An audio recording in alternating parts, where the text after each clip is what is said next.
Good morning. Welcome to 49ers in 5, your daily update on everything happening with the team that you need to know. I'm Rob Stats Guerrera. Today is Wednesday, August 9th, 2023. Here's what's happening with your San Francisco 49ers. The first depth chart of the season is out, and as you would expect, Brock Purdy is QB1.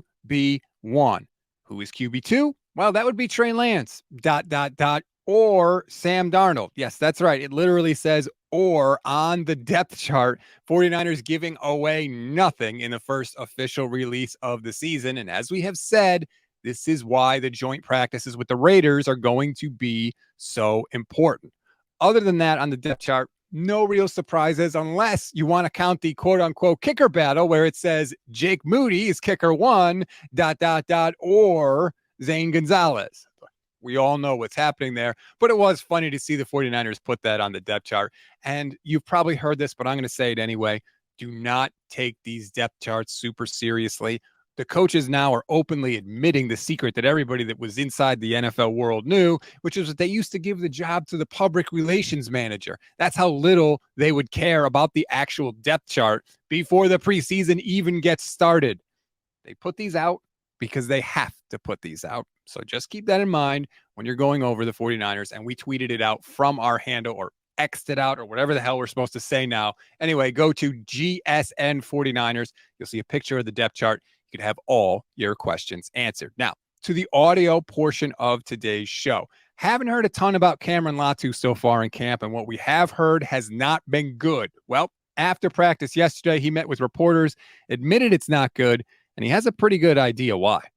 The game's slowing down. I'm just obviously thinking way too much every play. I got to just slow it down a little more for me, just understand what I got to do on every play and just do it at a high speed. That's my thing. I'm too slow right now, and I got to just get faster with this game. So it's easier said than done. Right.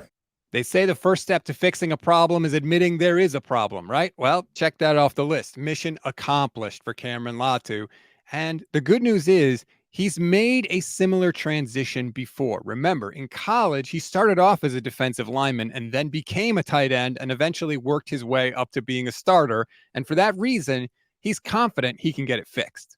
And I was at Alabama for 5 years. I've been here for about less than 5 months. So it's coming it's coming faster for me now that I understand the game of football as a tight end, and then getting coached by Coach Fleury, very good coach. Got guys like George Kittle, Ross Dwelly, Charlie Warner, Troy, guys that are just vets that can just help me along the way, understand the game and how to play in different scenarios that they've been in on every play. So I'm just, trying to slow the game down for myself. Latu was far from alone in practice yesterday. 6 passes were dropped by the 49ers. It got so bad the linebackers were on the sidelines actually making fun of them during the practice. Sloppy work before the trip to Las Vegas. We always give you one thing to read, one thing to watch, and one thing you might have missed.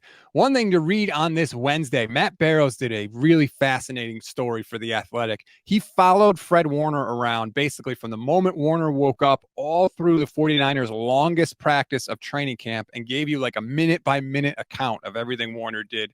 Really, really cool. If you want to read it, you can click the link in the description of this episode.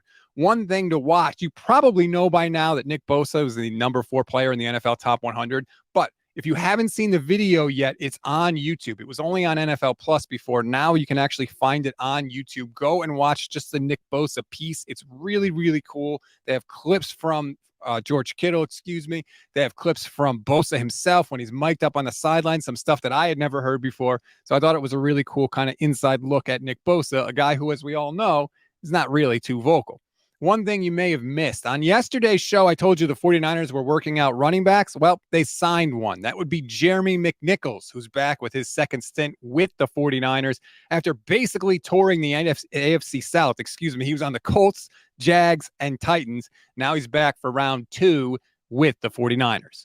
That's a wrap on today's 49ers in 5. Please rate, review, and follow the Gold Standard Podcast Network. Grant Cohn and I are going to be live on our YouTube channel, 9 a.m. Pacific time, or maybe a little later, but probably right around 9 a.m. Pacific time.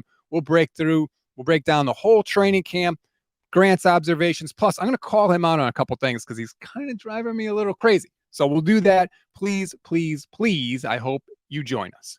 I'm Rob Stats Guerrera. We'll talk tomorrow.